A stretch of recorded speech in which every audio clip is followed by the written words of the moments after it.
Sa kasing-kasing sa dakbayan sa Sugbo, di nagtagbo ang kaghapon og karon, anaa ang mga balaan nga simbolo nga nagsaysay sa istorya sa pagtuo, paglahutay og identidad. Nahimutang ang Barangay Santo Niño, usa ka buhi, mabungahon ug katingalahang komunidad nga puno sa kasaysayan ug mga istorya. Ang 29.7 ka hektarya nga barangay adunay 2,103 ka mga lumulupyo sa kasamtangang tuig nga base sa GIS or Geographic Information System. Ang istorya sa Santo Niño nag-ugat ni adtong tuig 1521 sa dihang midangop ang Portuguese nga si Ferdinand Magellan sa kapuluan sa Sugbo. Matod sa dokumentaryo ni Michael Charleston Chao Chua, usa ka historiador ug autor pang-akademiko, niadtong ika-14 sa buwan sa Abril 1521, nagpabunyag si Raha Humabon ug mga Sugboanon padong sa Katolisismo. Gigawas nila Ferdinand Magellan ang imahen sa Birhen Maria ug iyang anak nga si Jesus. Ang imahen nga Jesus gipangayo sa asawa ni Raha nga si Reyna Juana ug sa dihang nagsugod ang usa ka makasaysayanon nga istorya mahitungod sa gugma tali sa mga higala ug lungsod. Kani ang mamahimong sinugdan sa pag-abot sa Kristyanismo sa Pilipinas. Ang imahen sa Santo Niño gipalibutan sa harianang panapton ug adunay bulawan nga korona. Ang iyang walang kamot nagkupot og bulawan nga globo isip simbolo sa kalibutan. Ug sa tuong bahin mao ang septre aron simbolo nga kini nga bata usa ka hari nagmando sa kalibutan. Ang imahen sa Santo Niño gihigugma ug giatiman sa mga lokal nga katilingban ug nahimong usa ka balaang batakang diha sa pagtuon sa Kristohanang kultura ug kinabuhi. Sa matag tuig, ang libuan ka mga deboto nagpakita sa ilang pagtuo, debosyon sa pag-ampo sa imahen, ug paglaom sa mga bendisyon. Adunay mga piyesta o prosesyon usab ang gidumala nga nagadayeg sa Santo Niño. Ang pinakanailhan mao ang Sinulog Festival. Kini nga kasaulugan nga gibuhat sa matag ikatulong Domingo sa buwan sa Enero, naglangkob og kinasing-kasing nga mga parada, tradisyonal nga sayaw, ug mga debosyon nga naghiusa sa mga tao sa tanang bahin. Tapad sa gidawat nga imahen, nagbarog ang Basilica Minore del Santo Niño, ang labing karaan nga simbahang Katoliko Romano sa Pilipinas. Natukod ni adtong 1565, ang basilika mao ang sentro sa pagtuo ug usa ka dangpanan alang sa milyon-milyon nga mga peregrino matag tuig. Ang basilika usa ka simbolo sa pagpadayon ug paglahutay. Nakalahutay kini og mga sunog, linog ug mga gubat. Nagbarog nga malig-on isip testimonya sa dili matagpangan nga pagtuo sa mga Sugboanon. Sa sulod sa compound sa basilika, nahimutang ang dagkutanan, usa ka yano apan lawom nga dapit diin ang mga deboto nagadagkot og mga kandila ug nagahalad sa ilang mga pag-ampo. Ang matag siga sa kandila nagahatag og kalinaw, kahayag sa kangitngit ug paglaom sa mga nag-ampo. Kini usa ka simpleng binuhatan apan puno sa kahulugan. Nagdugtong sa mga nagdagkot sa kandila sa ilang mga espirituhanong tinguha ug mga pangandoy. Pipila ka lakang gikan sa basilika, nagbarog ang Cross ni Magellan o Magellan's Cross, usa ka makasaysayanong simbolo nga natukod ni adtong 1521 aron sa ulugon ang pag-abot sa Kristyanismo sa Sugbo. Dinhi sa akong gibarugan karon mao ang Magellan's Cross. Kining Magellan's Cross very significant para sa ato ang cultural history dinhi sa Pilipinas. Diin kay diri mismo nga lugar ang pinakauna nga bunyag nga nahimo sa atoa sa Philippines. Mao kini ang Catholic nga bunyag. Diin ang pinakauna nga nabunyagan kay sila Queen Juana, si Raha Humabon og upat pa kagatos nila nga mga sumusunod ni adtong Abril 21, 1521. Gikan sa mga balaang relikaryo, hangtod sa arkitekturang bisinal, ang museo usa ka pagkumpirma sa pagkakinaiya ug pagkamahimong sulondon sa mga Sugboanon. Ang maong museo adunay 6 ka galeriya ug pipila sa mga makita sulod niini mao ang memorabilia ni Cardinal Ricardo Vidal mga prayer books, sample nga balota sa piniliay sa Santo Papa, ug uban pa. Si Raha Humabon, usa ka bantog nga leader sa mga Sugbuanon, dili lamang usa ka dato. Siya ang nagpatukod og pundasyon sa Kristyanismo sa Pilipinas. Isip unang dato nga midawat sa sakramento sa Kristyanismo ug nabunyagan isip si Don Carlos ni adtong Abril 14, tuig 1521. Ang iyang pagdawat sa Kristyanismo usa ka mahinungdanon nga panghitabo nga nagdala og malig-on nga pagtuo ug adunahang kabilin sa Sugbo. Ang pagtukod sa iyang monumento nahisubay sa Republic Act 10066 o Heritage Law. Napatungan sa mga balaang dapit, mao ang Cebu City Hall, ang sentro sa pagdumala og sibil nga administrasyon. Kini nagrepresenta sa kalambuan ug pag-uswag sa Sugbo, nga nagbalanse sa tradisyon ug modernidad. Ang Cebu City Hall mao ang nanguna sa pagpreserba sa maong kabilin samtang padayon usab sa pagpalambo niini. Makita atbang sa Cebu City Hall ang nagkalain-laing klase sa mga dakong punuan nga sakop sa Barangay Santo Niño. Pipila niini mao ang Nara tree, mahogany tree, ug rubber tree. Ana ako karon sa Cebu City Hall, diin natukod sa Barangay Santo Niño. Ug ang imong tan-awon ang palibot sa City Hall, makita jud nimo ang nagkaklase-klase nga mga punuan sama sa mga Nara tree, sa mahogany ug sa rubber tree. Diin kaning naa sa akong likod mao ang punuan sa Nara tree, which ang ato ang Philippine National Tree. So kani also known scientifically as Pterocarpus indicus. Og kaning nasa akong likod kay gi-approximar nga iyang paggikan sa iyahang pagkatanom kay labing mga 50 years na katuig. Samtang sa akong likurang bahin karon mao kini ang mahogany tree. Ang mahogany tree dili kini siya native sa Philippines pero kay ginaturalize kani tungod sa iyahang mga benepisyo nga gihatag sama sa mga lig-on nga mga kahoy nga magamit nato sa pagtukod og mga balay og mga building or bisag unsa nga mga infrastruktura. Pareha sa mga Nara, sa rubber tree nga atong nakita sa palibot dinhi sa Cebu City Hall, kay kining mahogany tree kay nagpangidaro na pod kinig mga approximately 50 years and more. Og dugang pa, kining punuan nga naa sa akong likuran mao ang rubber tree or scientifically known as Hevea brasiliensis.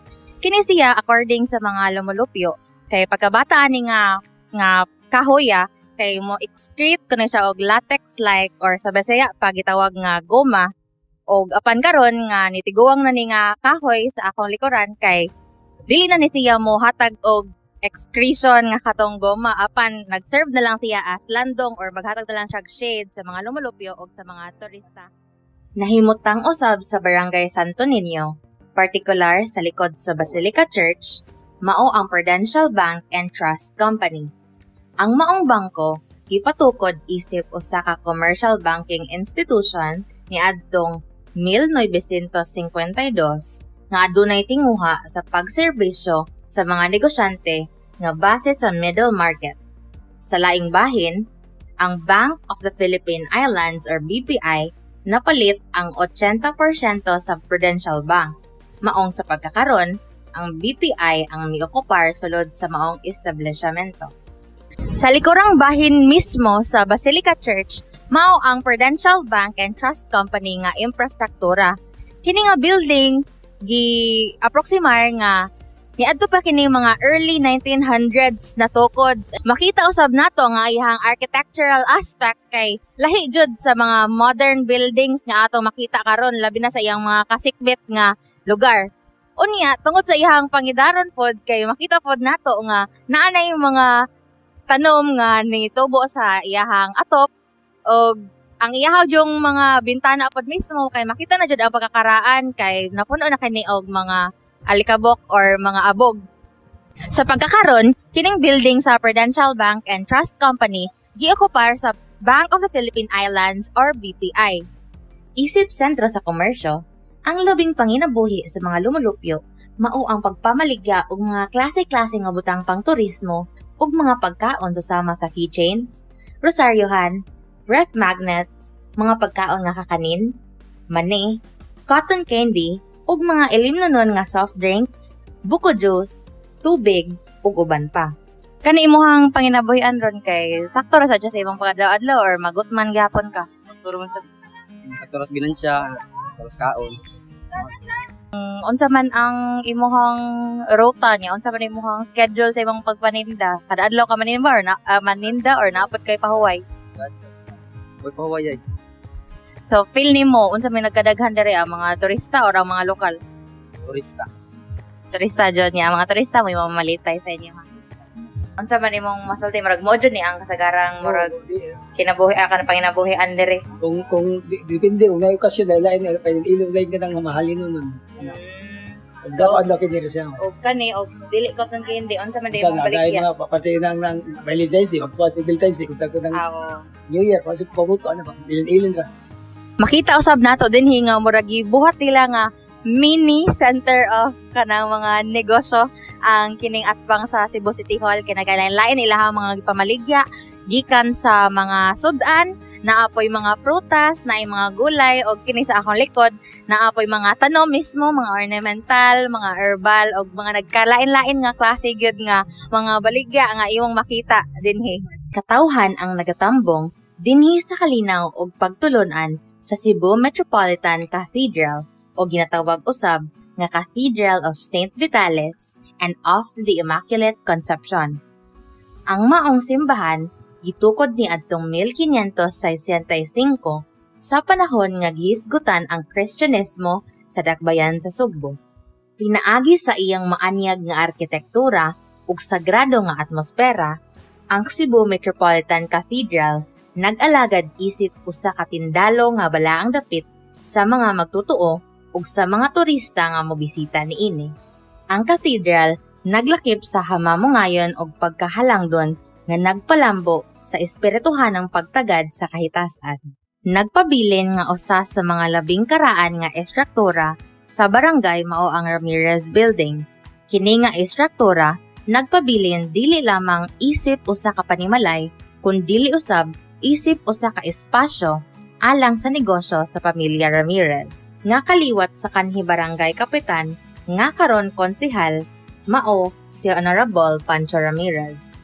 Ang maong estruktura adunay duha ka andanas o giaproksimar nga natukod ni adtong tunga-tunga sa ika-19 nga siglo. Sa ikaduhang andana, mao ang balay puloy-anan sa pamilya Ramirez, samtang ang ubos nga bahin niini nagsilbing usa ka espasyo alang sa ilang negosyo nga photo engraving. Dili lamang kini usa ka negosyo, kundili usa ka bayani sa ilang panahon. Busa sa panahon sa World War II, ubos sa mando sa Bangko Sentral, nag-imprinta usab og mga emergency money, nagpamatuod sa ilang papel nga nagpalambo sa komunidad bisan pa man sa panahon sa kagubot. Sa pagkakaron, ang maong espasyo giokupar sa mga Muslim nga negosyante nga miabang niini. Mamatikdan nga ang mga karaang infrastruktura nga anaa sa Barangay Santo Niño, kasagaran mga komersyal nga edipisyo ug dili mga balay puloy-anan. Kini mahitungod nga ang barangay nahimutang mismo sa sentro sa Sugbo. Ingon man usab kini ang sentro sa komersyo ug industriya. Gikan sa downtown Cebu City, makita ang Senior Citizens Park o anaa ang pinakahalangdon nga imahe sa balaang bata nga si Jesus nga nakita sa Sugbo. Usa ka 360 ka pulgada nga Santo Niño nga nagbarog ibabaw sa usa ka kapilya nga gidisenyo nga susama sa mga balod sa dagat nga gikan sa pulo nga sulog o gigikanan sa sinulog.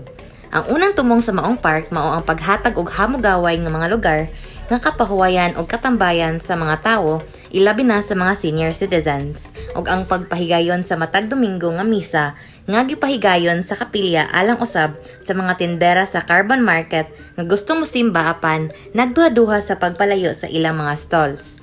Kini subay usab sa pagtutok sa kultura, kabilin ug pagtuo ilabi na sa pagsaulog sa ika-500 ka tuig niadtong 2021 sa pagpaila sa Kristyanismo sa Sugbo 1521.